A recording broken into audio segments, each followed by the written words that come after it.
Of inertia का मतलब है कोई पिंड है, कोई ऑब्जेक्ट मान लो वो रोटेशनल मोशन में है, घूर्णन गति में है, ठीक है, मतलब वो घूर्णन गति कर रहा है। तो जड़त्व आघूर्ण क्या है? जड़त्व आघूर्ण वो है जो कोई भी पिंड या कोई भी मतलब उस पे वस्तु है वो घूर्णन गति में है और उस घूर्णन करती हुई वस्तु का यदि कोई विरोध करे, कोई अपोज करे तो वो कहलाता है जड़त्व आघूर्ण।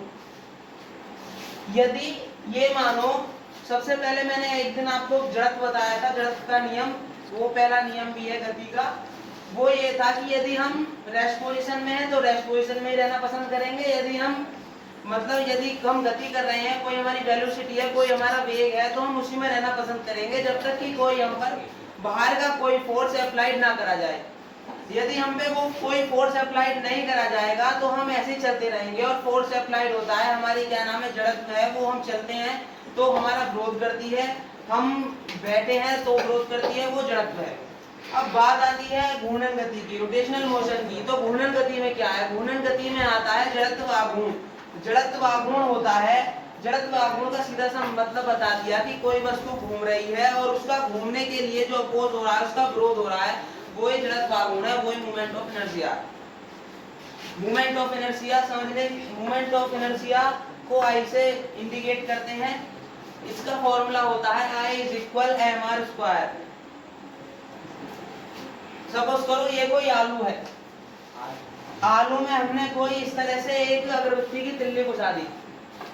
अगरबत्ती की तिल्ली घुसाने के बाद हम इसे इस तरह से इसका मूवमेंट कर रहे हैं, माचिस की तिल्ली घुस जाएगी, आलू बड़ा हुआ, शांत रहे।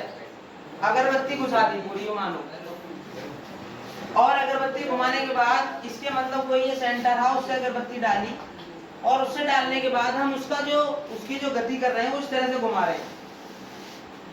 ये उसकी कोई एक्सिस है, एक्सिस मान ली हमने, जैसे कोई भी एक्सिस मान लो, इसका कोई अक्ष है, उस अक्ष के परित हम इसे घुमा रहे हैं।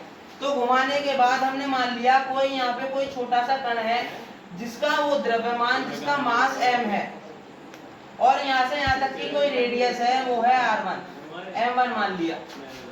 ऐसा कोई दूसरा कण मान लिया कोई m2, उसकी रेडियस मान ली r2। ऐसे ही मान लो, ऐसे एक मतलब कोई भी कोई वस्तु है, कोई ऑब्जेक्ट है, उसमें बहुत सारे कण हो सकते हैं अलग अलग मास के। मान लिया हमने कोई mn कण है जिनकी रेडियस भी rn है। इसे समझने के लिए सबसे पहले सीधा सीधा हिसाब है, जो इनका जो जड़त्व आघूर्ण है, मोमेंट ऑफ इनर्शिया है, उनको सारे को ऐड कर दो। कहां तक? in तक, जहां तक लास्ट टर्म है, ऐड कर दिया। ऐड करने के बाद आएगा क्या? आएगा m1 r1² plus m2 r2² dot dot dot कहां तक? mn rm का स्क्वायर तक। मतलब जो उसका लास्ट का जो कण है वहां तक पहुंचा दिया हमने।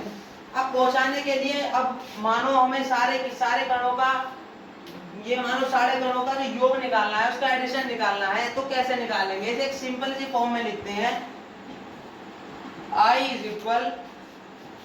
= समेशन I = 1 कहां तक जा रहे हैं? n तक, n तक mi ri का स्क्वायर।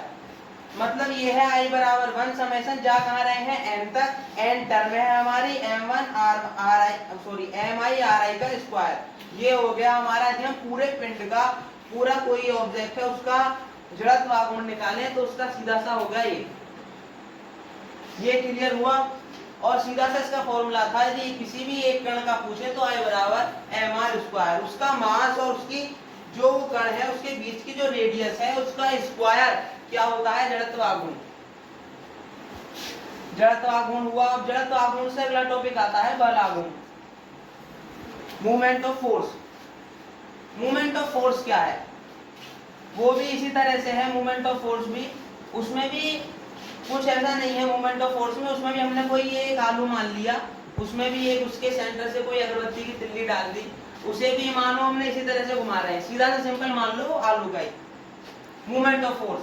अब क्या है कि हमारा कोई मतलब ये मान लो कोई रेडियस है इस तरह से, ये, या इस तरह से मत मानो, कोई और एक्सिस भी मान सकते हो तुम।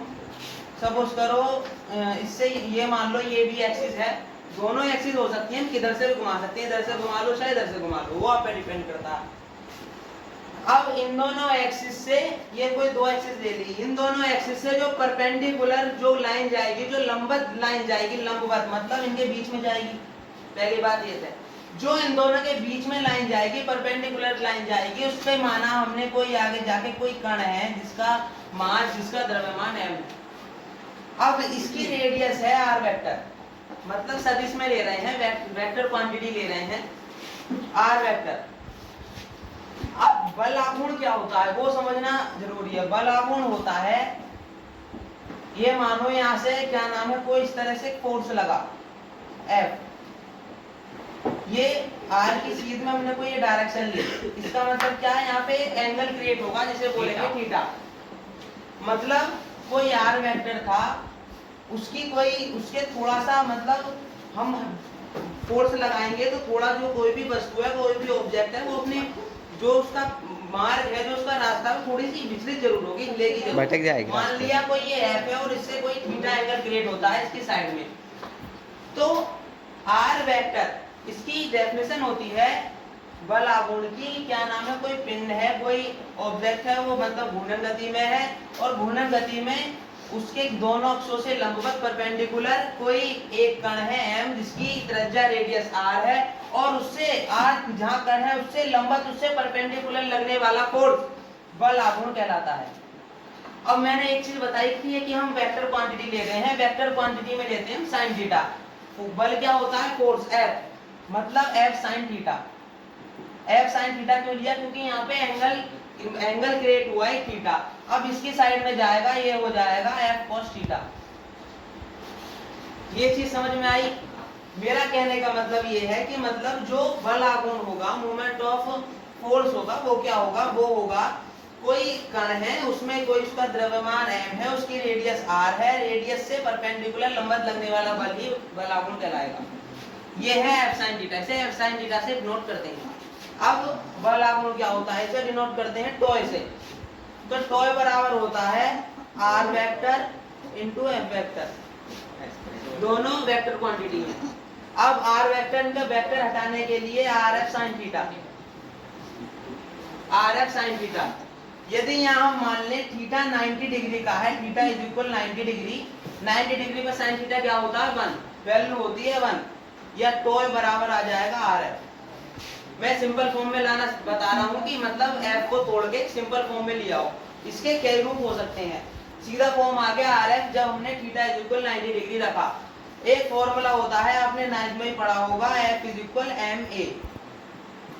क्या होता है, F is equal ma, force का फॉर्मूला होता है, उसका जो मास होता है मास इंटू हम मल्टीप्लाई करते हैं तो क्या आ जाता है, फोर्स आ जाता है। हमने इसकी जगह ये पुट कर दिया।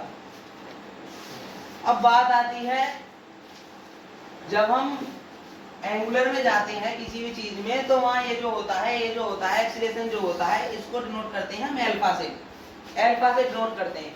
और a इज इक्वल होता है r अल्फा, r अल्फा। यदि हम a इज इक्वल यहाँ r अल्फा रख दें तो ये हो जाएगा mr स्क्वायर अल्फा। तो a इज इक्वल, एक फॉर्मूला इससे इक्वेट हुआ। पहला फॉर्मूला था हमारा tau is equal r vector into f vector, दोनों जिस टाइम वेक्टर क्वांटिटी में थे। हमने rf sin थीटा ले लिया क्योंकि sin थीटा वेक्टर बनाने के लिए sin थीटा दिया जाता है, थीटा बराबर 90 रखा। दूसरा फॉर्मूला आपका ये आ गया सीधा सीधा। यदि आप इसे और छोटा करना चाहते हो तो लिख सकते हो, मैंने अभी आपको पीछे बताया था I is equal mr square, बताया था पीछे फॉर्मूला जब चला। तो टो ए बराबर mr square, I is equal mr square, या mr स्क्वायर की जगह रख सकते हो आप I अल्फा। ठीक है, ये चीज हो गई। ये निकल जाया हमारा बल आघूर्ण। बल आघूर्ण खत्म। बल आघूर्ण से रिलेटेड है एक चीज और, उसे भी शायद बता दूं मैं, वो है कोणीय संवेग। कोणीय संवेग, एंगुलर मोमेंटम, एंगुलर मोमेंटम बोलते हैं उसे इंग्लिश में, वो भी इसी से थोड़ा ज्वाइंट है। ये डायग्राम बना दिया, इसी से समझ में आ जाएगा। आलू ही ले लिया, आलू को मत छोड़ो, आलू ही खाते रहो। आलू को फिर इस तरह से ही घुमाया, ये कोई एक्सिस क्रिएट हुई, कोई ये अक्ष क्रिएट हुए, उन अक्षों से, उन ये कोई अक्स के रिलेटेड हुई